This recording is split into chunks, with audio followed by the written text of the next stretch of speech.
Prime Minister, you also mentioned in your speech, we discovered democracy and each other, and now we are rediscovering each other. What is driving this rediscovery? It would be fair to suggest that in this deeply divided global ecosystem, both Europe and India are seeking their own space. They are seeking their ability to make choices, to make decisions that benefit their people, their economic ambitions, their political security. We can trade more. That's why I'm also a big believer in the free trade agreement between the European Union and India. Not an easy project. This new connectivity, which is encapsulated in the IMEC project, is a generational idea that will bring together, thriving economies order. And the fact that India was so successful in organizing the G20 that it brought, for example, the African Union on board is testament to sort of the new role of India. Prime Minister, thank you so much for coming to the Raisina Dialogue. For us, having Greece at the dialogue, as you said, in many ways catalyzes the spirit of debate. Two old debating societies and the head of both of them being on the stage, for me, is a dream come true as a conference organizer. So thank you so much for coming to the Raisina Dialogue. Thank you for inviting me. And when Prime Minister Modi was kind enough to offer me an official invitation to India and combine it with an opportunity to address the Raisina Dialogue, I did not hesitate twice. But I think it is an opportunity to highlight the importance of the debates that do take place at the Raisina Dialogue. I would like to congratulate you for the incredible progress that this event has made. And I can tell you, as I also told the audience, that a lot of people, certainly in Europe, are very carefully listening to what is being debated here. Prime Minister, you also mentioned in your speech, we discovered democracy and each other, and now we are rediscovering each other. What is driving this rediscovery?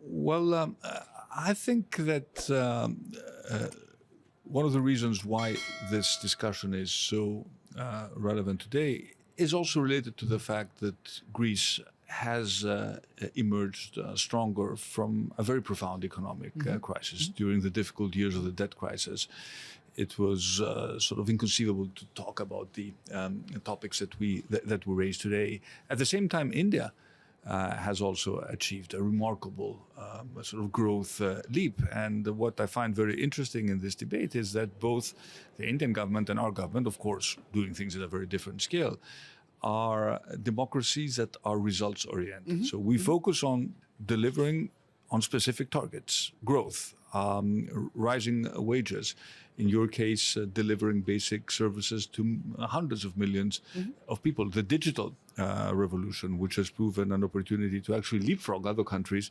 which thought they were more advanced than both India and Greece when it came to digital infrastructure. So I think the timing of communicating a message that democracies can actually deliver at a time when we've heard a lot about how maybe authoritarian governments may be better at sort of producing results for their people, and that this is happening at the largest scale possible in India, but also is happening in Greece, which many people had written off as essentially a lost case a decade ago.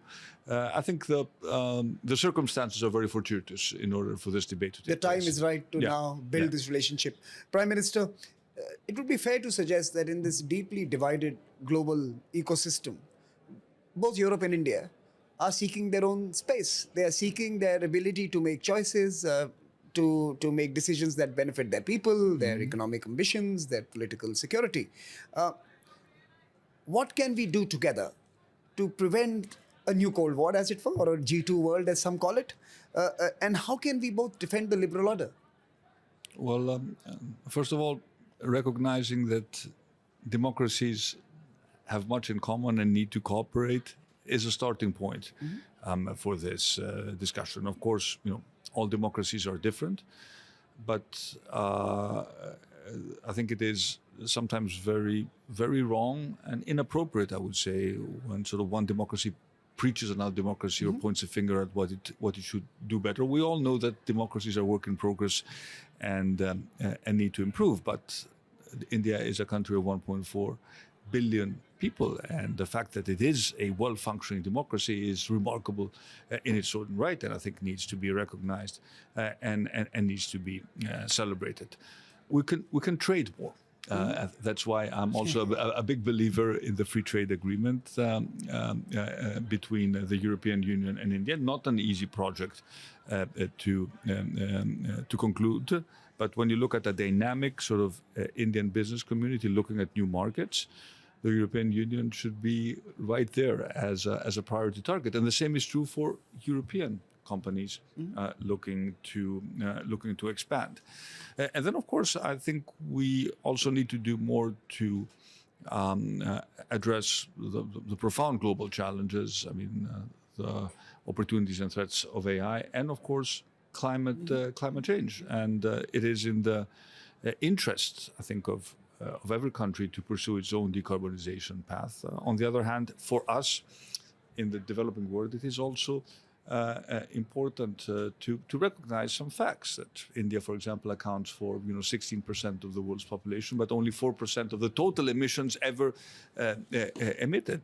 So some consideration to the starting point of each country needs also to be given, and of course we've demonstrated that there are win-win solutions when it comes to the green transition.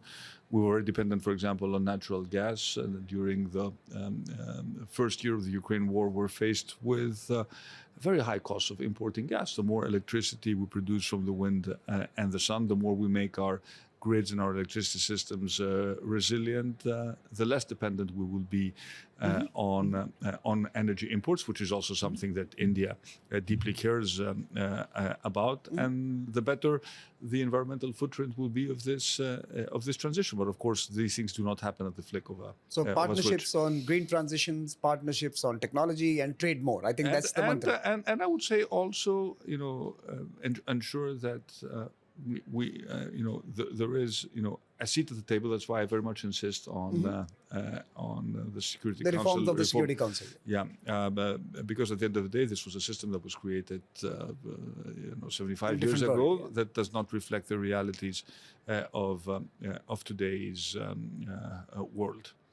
Coming back to trade, we have recently seen an ambition by European countries, India, Middle East, and even America, for example, to put together the IMEC project, a connectivity project that creates a new economic corridor, as it were, a new corridor of prosperity for all.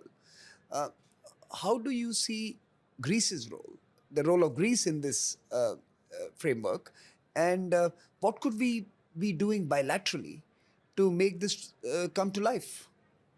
Well, you just look at the map. You have Europe, the Middle East, the Arab Peninsula, and you have India. And the sort of the new connectivity, because these regions have been connected for millennia through trade and cultural and philosophical exchanges. This new connectivity, which is encapsulated in the IMEC project, is a generational idea that will bring together thriving economies, ensure diversity of supply, and be extremely beneficial for our people. And if you look at the map, Greece is sitting right there as the natural entry point for the IMEC corridor for continental Europe. We have the ports, we have the logistics center, we're investing heavily in our trains, in connectivity, and we want to make sure that the goods and services that enter the European Union or even leave the European Union towards the Middle East and India pass through Greece. For example, I was recently visited, my friends in the Balkan countries, Bulgaria, Serbia. They're all very, very interested in our ports because they see our ports as an exit point for their exports in order for them to reach the global market. So the investment in our critical connectivity infrastructure in Greece is of great importance to us in order to be an integral part of this corridor. And of course, the importance of shipping. No matter how you look at it, there will be ships that will be necessary. So safety of maritime transportation, a key sort of priority right now, especially with everything that's happening in the Red Sea. These are issues which we need to address jointly, because if for whatever reason trade is disrupted, and more than 80% of global trade takes place by sea, then we will both suffer. Prime Minister, in our countries, our people relate to each other through folklore. Lots of stories, Alexander the Great, Megasthenes, and it's from time immemorial we have heard of each other. How do we upgrade this people-to-people connect and bring it to the 21st century? How do we, in many ways, engage with the creative sectors? India is a big creative economy, digital economy. Greece, under your leadership, wants to be a digital powerhouse of the future. How do we create employment? How do we create hybrid cultures? How do we create a greater understanding amongst our young people, amongst our people generally? First of all, I think it is so encouraging that Greece and India are rediscovering each other, and this people-to-people connectivity is particularly important. It starts with basic things, for example, ensuring that we have a direct flight between India and Greece. You mentioned the creative industries. Filming more productions, more films in Greece, not just in Santorini, but across Greece. That's one of Bollywood's favorite, by the way. We have a very attractive incentive scheme to encourage foreign productions to come to Greece and film. More people-to-people exchanges, more educational exchanges. We're in the process of opening up our higher education to non-profit private universities. And this will create new opportunities for educational exchanges and more interaction. And of course, as a student of history, I'm a big believer in learning more about our ancient civilizations. And of course, this is, the story of Alexander the Great is still, resonates with us, but it goes beyond that. And when I mentioned in my speech this notion of ancestral intelligence, I do believe that a rediscovery of how the great civilizations thought about complicated problems can only be beneficial to our thinking today. And for us, it is important because we remember that the world is not only the U.S. and Europe. It's not only sort of centered around our sort of what we call the Euro-Atlantic partnership. And this is, I think, a journey of discovery, but also a journey of tolerance and of understanding the particular historical circumstances of every country. So India, I've been to India many times. Every time I discover something new. It's such a fascinating, such a diverse, such a rich civilization. And the more we in Greece learn about India, the stronger the ties between our two people will become. Prime Minister, as we conclude this inaugural idea spot for the Raisina 2024, I have to ask you, as an observer of world affairs, in your view, how has India evolved and changed? And since you're coming to office, what is the role of India that now needs to be either appreciated or engaged with by people in different parts of the world? I would say two things. First of all, you are the fifth largest economy, and you'll become the third largest economy maybe within the next decade. That in itself is something important. You're the largest country in the world in terms of population. And as I said, you are a democracy, which in itself is fascinating. Imagine sort of organizing elections for almost 1 billion people. It's a celebration here. We think in terms of it, and it is a celebration and participation. With high participation, again, these are aspects which make India particularly important. But at the end of the day, this is not just about values. It's also about interests. I'm a politician. I want to be practical. It is in our interests to cooperate more. an expanding economy will look for new markets. For example, we want to forge mobility and migration partnerships that will allow maybe for Indians to come and work in Greece. All these things cannot happen in situations of conflict.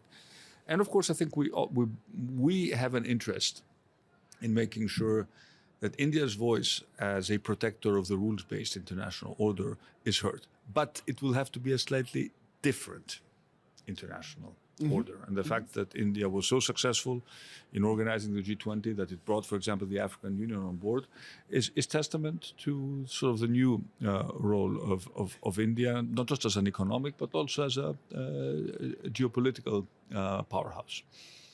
Prime Minister, thank you so much for inaugurating the dialogue. Thank you so much for speaking at this Ideas Pod. And while I mentioned it in jest, I really do hope that India and Greece, the two old debating civilizations, can put together arenas, the agoras, that can foster conversations among those who don't agree, so that we could discover a future that belongs to all of us. Well, we'll start with Raisina in Delphi. I'll be there, Prime Minister. Thank you so much. Thank you so much. Delhi. Thank you so much. Thank you. Thank you.